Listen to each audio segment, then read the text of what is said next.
Hey guys, Merry Christmas and Happy New Year to you and all of your family.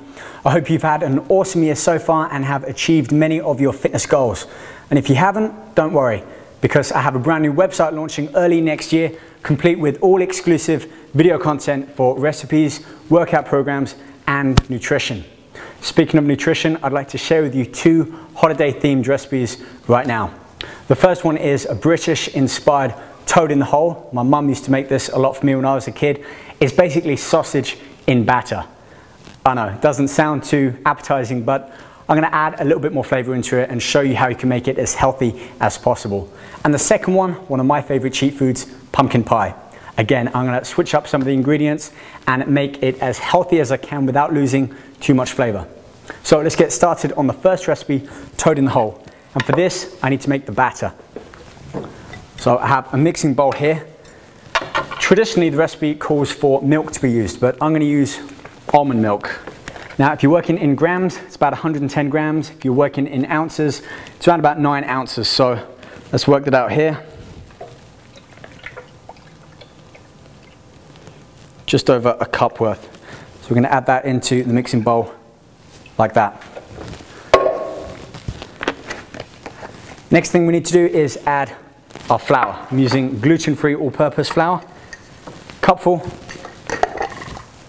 which is around about 115 grams. So I use this protein scooper here to measure it out.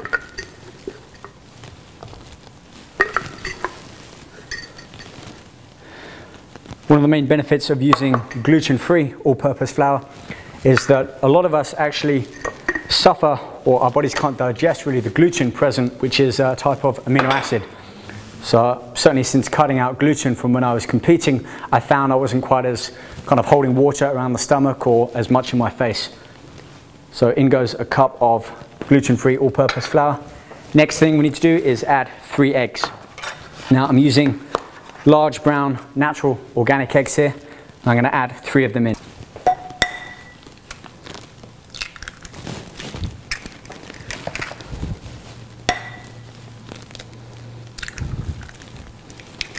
Now, don't be too worried about the yolk, especially with bodybuilders and fitness enthusiasts. We tend to stay away from yolks, but this is the batter. We need the yolk and actually help increase testosterone production. So especially good if you're looking at building muscle. By the way, this serving makes around 4 people, and I'll get to the nutritional values a little later on. So I've got a whisk here.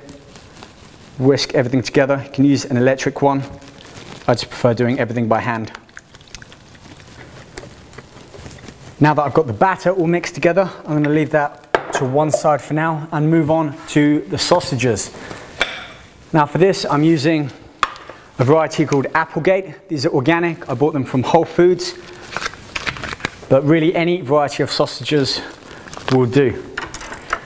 Again, the traditional recipe calls for these to be baked in oil in the oven, which I have set at 475 degrees Fahrenheit. But I don't want to bake these. I want to make them as healthy as I can. So I'm going to saute them in a little bit of olive oil. So let's get the sausages out here on the plate. And then I'm going to heat some olive oil, 2 tablespoons, in a pan on low heat. You can also grill these or bake these, just depending on your preference or time. So let's get the heat on.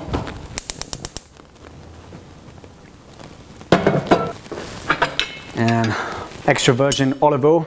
I don't usually cook with this. If I'm cooking anything in the pan like eggs, I use coconut oil. It's a much better fat to use, but I don't really want my sausages tasting of coconut, certainly not for this recipe. So 2 tablespoons of oil in there. I'm actually going to let the oil heat up quite a bit, so when I put the sausages in, they don't absorb too much of that oil, and it's already nice and hot to start cooking them. I'm actually going to pierce the sausages just so that heat can get up through the middle.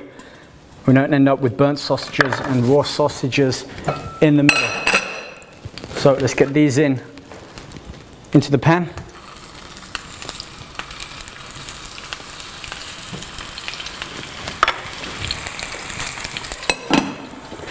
Now we are going to bake them later on in basically the batter here within the dish which I've got here. This is the cake tin. It's about 9 inches by 5 inches. And I'm going to use some non-stick spray to line that, to put everything in. So we only need to brown them off around basically the outer skin on the sausage. Right, moving on, we're going to make a gravy sauce for this, not just any ordinary kind of gravy sauce. We're going to have red onion and garlic in. So for that we need 2 red onions. This is about 110 grams each, a medium-sized red onion. Let me get a new pan out. I just want to create rings in these, so I'm going to cut both edges off.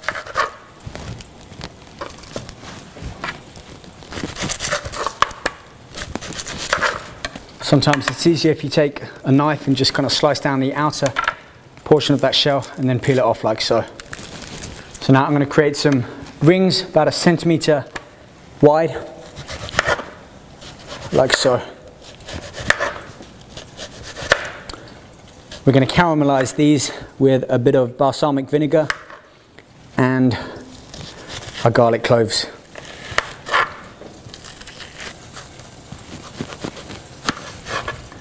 Don't forget to check on the sausages and just keep rolling them over like that, just so we can start to cook all of the outer skin of that sausage. Right now I'm breaking open the rings like this. I'm going to throw them down into the pan.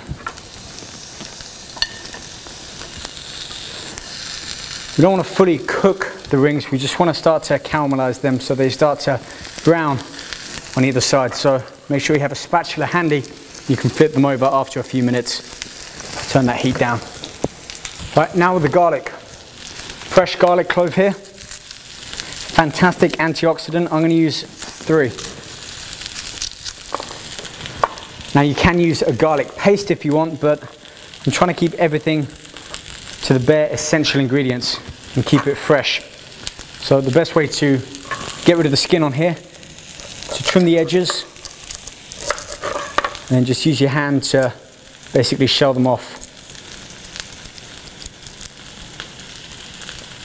like that. And then we're just going to slice them like we did with the onion and add them into the pan.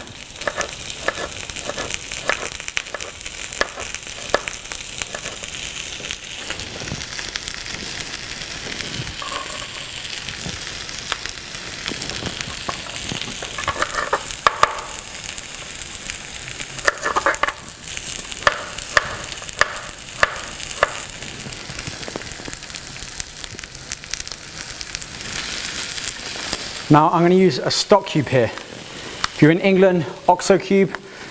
These are low sodium veggie cubes that I got again from Whole Foods. So I'm going to take a whole cube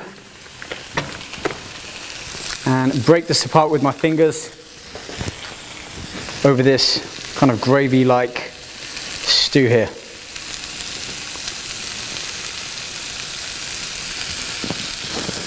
But I'm not done just yet. Balsamic vinegar is the main ingredient in this, and I'm going to use 6 tablespoons, and it goes 1, 2, 3, 4, 5, and 6. Now I'm going to let that boil down and add about 1/4 cup of water. We don't lose all of that amazing flavor from the balsamic vinegar. We've got that stock cube in there, onions, and the garlic.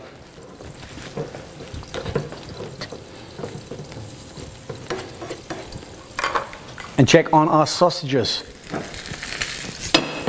Great, they're pretty much done. Now we can move over to the tray here and prepare the batter, ready to put the sausages in.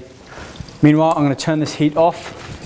So this is just low-cal or non-stick spray. This is olive oil. It's going to spray all around the edges.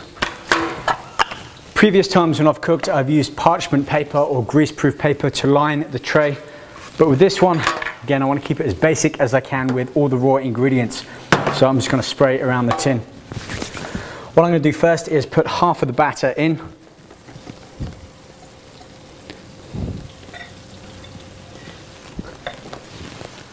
And then take out the sausages and pretty much stack these over. I don't want to lay everything down flat. So they've really blown up. Basically, I want the sausages to kind of stick out and rise out of the batter, which is where it gets its name from, toad in the hole. It's said that the sausages, or the bangers as we call them, kind of resemble that of a toad's head sticking up out of the batter. No idea how they came up with that or why it's even associated with food, but hey, it does taste good. So now I'm going to add the rest of the batter.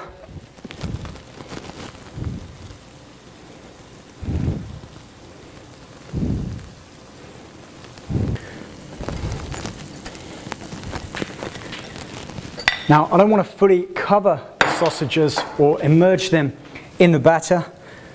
Again, I want to try and get that kind of original toad in the hole recipe and have the sausages just poking out from the batter. But it doesn't matter if you do cover them, basically the batter is going to rise up and engulf the sausages anyway. One final ingredient before we put it into the oven, let it cook. This is fresh rosemary. Amazing smell. I'm going to tear off a few leaves and just dunk them in there. But really to bring out that full maximum flavor, just gonna put the rosemary and dig it right in there. Now we don't want to eat the stem of these, although we can eat the leaves, but this is really gonna bring all of the flavors together. We can just pull these out once it's cooked. It also adds to that whole presentation factor when you serve this. And there we have it. This is really all there is to it for toad in the hole.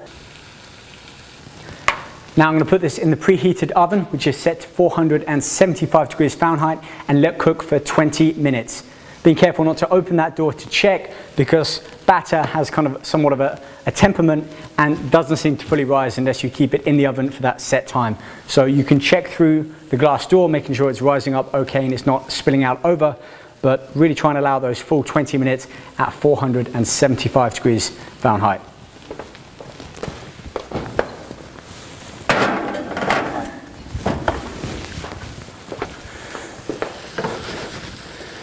Now I can just let the onion gravy finish off stewing. You can see there the redness is starting to go and we're starting to get that brown caramelized onion. It smells incredible. It gives me just enough time to wash all of this up. We're going to keep this in our serving jug and then we'll check 20 minutes time, make sure everything is cooked to perfection, slice it open, and I can show you just how that toad in the hole has turned out and also give you the nutritional breakdown. It's just about done, so we'll turn the heat off here. Let that chill and get cleaning up. Well, that's the washing done and it's been about 25 minutes, so time to get the toad in the hole out of the oven.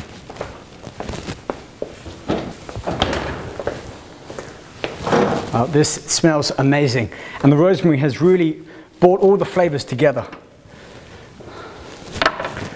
Now I'm going to let this cool before removing it and placing it on a wire rack.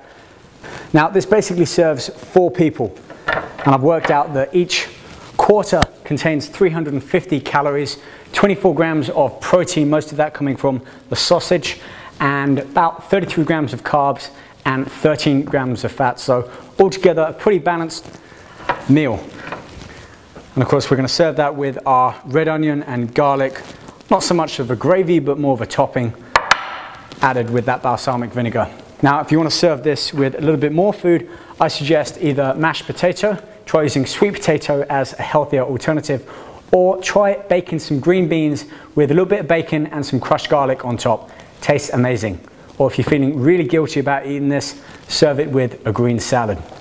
And as always, you can keep up to date with me on my website, robriches.com, and follow me daily on Twitter for more fitness and nutritional tips. Twitter @RobRiches.